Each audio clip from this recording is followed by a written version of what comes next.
Well, Lennie, an extended break, probably more days without a game than what you thought you would have originally had, but back in action now. How's preparation been? Yeah, it's been good. Obviously, it's a long time since we played with the postponement last Saturday.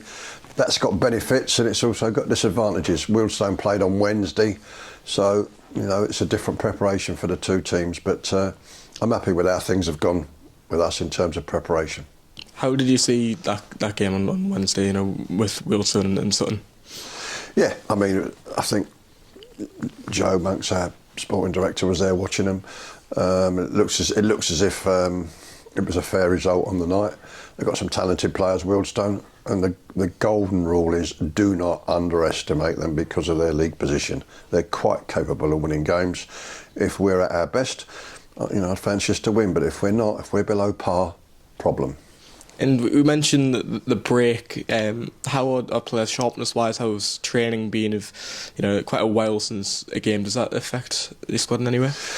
Yeah, I mean, it's not ideal. It's 18 days, I think, since we played the last game, but there's nothing we can do about it. I mean, quite a few teams in this league will be in a similar position. You're going to get a lot of postponements because obviously most clubs wouldn't have undersoil heating.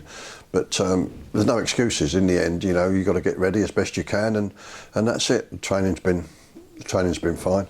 It's okay.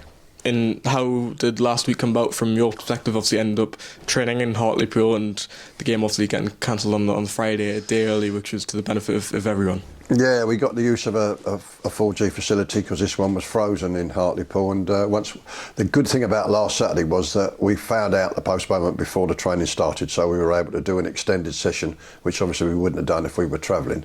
But we did an extended session, and we got to work in that way. And just in terms of this week, then, is it back to usual in terms of travelling Friday and then getting ready on Saturday? Yeah, that's it, yeah. The usual thing, train Friday morning a bit earlier than normal, get the work done, get on the coach and get down there.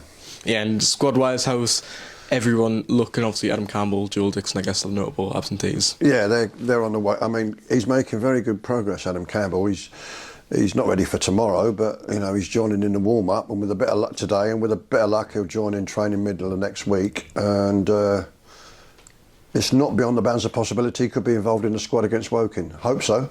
But we'll have to wait and see. But he's making good progress. Joel's obviously a longer job, but he's starting to do some handling. So hopefully it won't be more than 2 or 3 weeks before he can be fully back in the swing of it.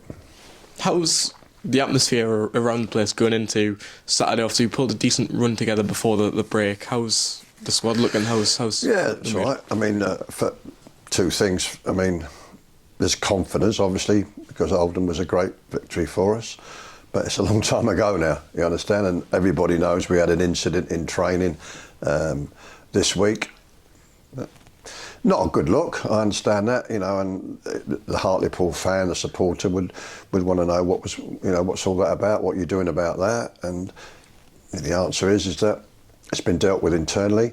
Sometimes the passions and intensities spill over, and you get things like that at training grounds.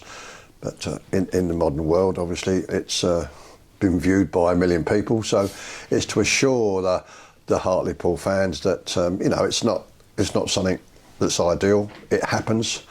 We dealt with it internally. On we go. No excuses. It hasn't affected the preparation. The players involved will be in the team, and that's it. Just on the opposition, Wealdstone, you've already mentioned them, but what sort of test are you expecting going down there? Good footballers. Yeah, they've got good footballers. They're playing a similar way to Barnet.